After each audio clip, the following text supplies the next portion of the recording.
भारताचं एक मोठं स्वप्न आहे की देशातल्या जास्तीत जास्त तरुणांना उच्च शिक्षण मिळावं.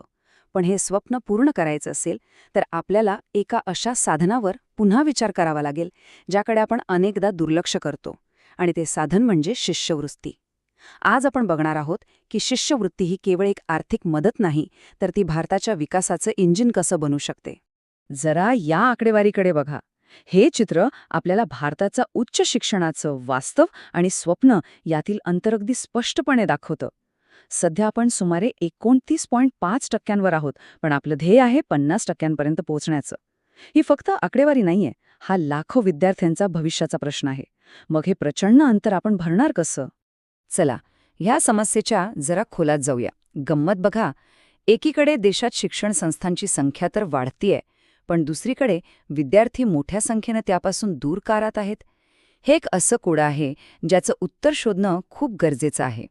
आता हा आकडा पहा, 70,000, हो, 2025-26 पर्यंत भारतात इतक्या उच्च शिक्षण संस्था असतील. याचा अर्थ काय की शिक्षणाची दारं उघडी आहेत, कॉलेजेसमध्ये जागा भरपूर आहेत. मग प्रश्न हा पडतो की इतक्या संधी समोर असूनही विद्यार्थी वर्गापर्यंत का पोहोचत नाहीयेत, आणि नेमका हाच तो विरोधाभास आहे जो आपल्याला समजून घ्यायचा आहे. तर मग मूळ प्रश्न तोच आहे, एवढ्या जागा, एवढ्या संस्था असूनही ही दरी का? चला, याची काही मुख्य कारणं समजून घेऊया. खरं तर ही समस्या 3 मोठ्या आव्हानांमध्ये विभागलेली आहे. पहिलं आव्हान आहे उपलब्धतेचं. शिक्षण अजूनही सगळ्यांपर्यंत, सगळ्या भागांत पोहोचलेलं नाही. दुसरं आणि सगळ्यात मोठं आव्हान म्हणजे परवडणारेपणा. शिक्षणाचा वाढता खर्च अनेक कुटुंबांच्या आवाक्याबाहेर गेला आहे. आणि तिसरं गुणवत्तेचं आव्हान. फक्त संस्था उघडून उपयोग नाही, तिथे मिळणारं शिक्षण खरंच दर्जेदार आणि उपयुक्त आहे का? आता आपण या विश्लेषणाच्या सगळ्यात महत्त्वाच्या भागाकडे वळतोय. कदाचित असं तर नाही ना की शिष्यवृत्तीबद्दलची आपली समजूतच कुठेतरी चुकतीये? आपण शिष्यवृत्तीला फक्त आर्थिक मदत म्हणून पाहतो, पण ती त्यापेक्षा खूप काही जास्त आहे. हे वाक्य बघा, हे या संपूर्ण चर्चेचा सार आहे. शिष्यवृत्ती म्हणजे फक्त फी भरण्यासाठी दिलेले पैसे नाहीयेत, तर ती एक अशी गुंतवणूक आहे जी समाजात समान संधी निर्माण करते, शिक्षणाचा दर्जा उंचावते आणि एका पिढीला प्रगतीच्या मार्गावर पुढे नेते. विचार करा, एका चांगल्या शिष्यवृत्ती प्रणालीचा प्रभाव किती खोलवर जाऊ शकतो.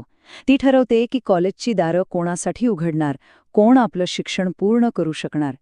एवढंच नाही तर आपल्या कॅम्पसमध्ये किती विविधता असेल आणि अंतिमतः देशासाठी किती प्रतिभावान मनुष्यबळ तयार होईल, हे सगळं यावर अवलंबून आहे.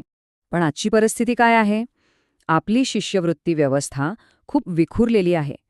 छोट्या छोट्या अनेक योजना आहेत, पण त्या फक्त एक तात्पुरती आर्थिक मदत म्हणून काम करतात. विद्यार्थ्याला पूर्ण कोर्ससाठीचा आधार किंवा योग्य करिअर मार्गदर्शन यात मिळत नाही. गंमत म्हणजे ही कल्पना अजिबात नवीन नाही. आपल्या प्राचीन तक्षशिला विद्यापीठात सुद्धा विद्यार्थ्यांना शिक्षण पूर्ण करण्यासाठी वेगवेगळ्या प्रकारे मदत केली जायची.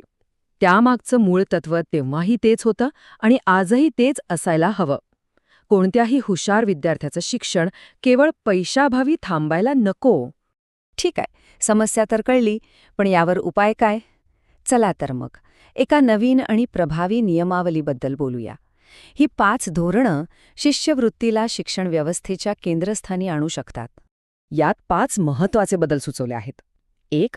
शिष्यवृत्ती ही एकदाच मिळणारी मदत नसावी, तर संपूर्ण अभ्यासक्रमासाठी दिलेली एक वचनबद्धता असावी. 2. तिला करिअर मार्गदर्शनाशी जोडायला हवं, जेणेकरून विद्यार्थ्यांना योग्य दिशा मिळेल. 3. काही विशिष्ट भागांसाठी आणि भविष्यातल्या महत्त्वाच्या क्षेत्रांसाठी, जसं की AI किंवा आरोग्यसेवा, खास शिष्यवृत्ती हव्यात. 4.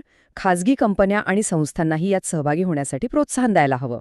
आणि 5. ज्या शिक्षण संस्था गरजू आणि हुशार विद्यार्थ्यांना मदत करतात, त्यांना सरकारने पुरस्कृत करायला हवं.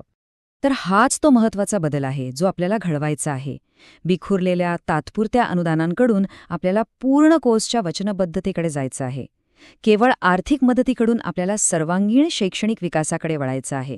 आणि सर्वांसाठी एकच योजनेऐवजी प्रत्येक विद्यार्थ्याची गरज ओळखून मदत करायची आहे.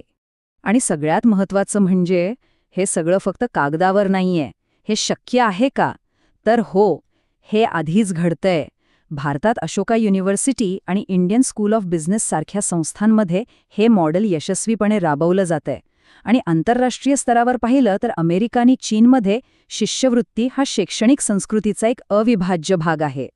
तर या सगळ्याचा अर्थ काय? अगदी सोपा आणि सरळ आहे. जर आपल्याला फक्त पदवीधरांची संख्या नाही तर एक सक्षम आणि प्रगत राष्ट्र घडवायचं असेल तर शिष्यवृत्तीला शिक्षण धोरणाच्या बाजूला न ठेवता थेट त्याच्या केंद्रस्थानी आणावं लागेल. आणि शेवटी हा एकच प्रश्न उरतो ज्यावर आपण सगळ्यांनी विचार करायला हवा. शिष्यवृत्ती नावाचं एक साधं वाटणारं साधन, त्याचा योग्य पद्धतीने वापर केल्यास ते खरंच भारताची प्रचंड मोठी राष्ट्रीय क्षमता अनलॉक करण्याची गुरुकिल्ली ठरू शकतं.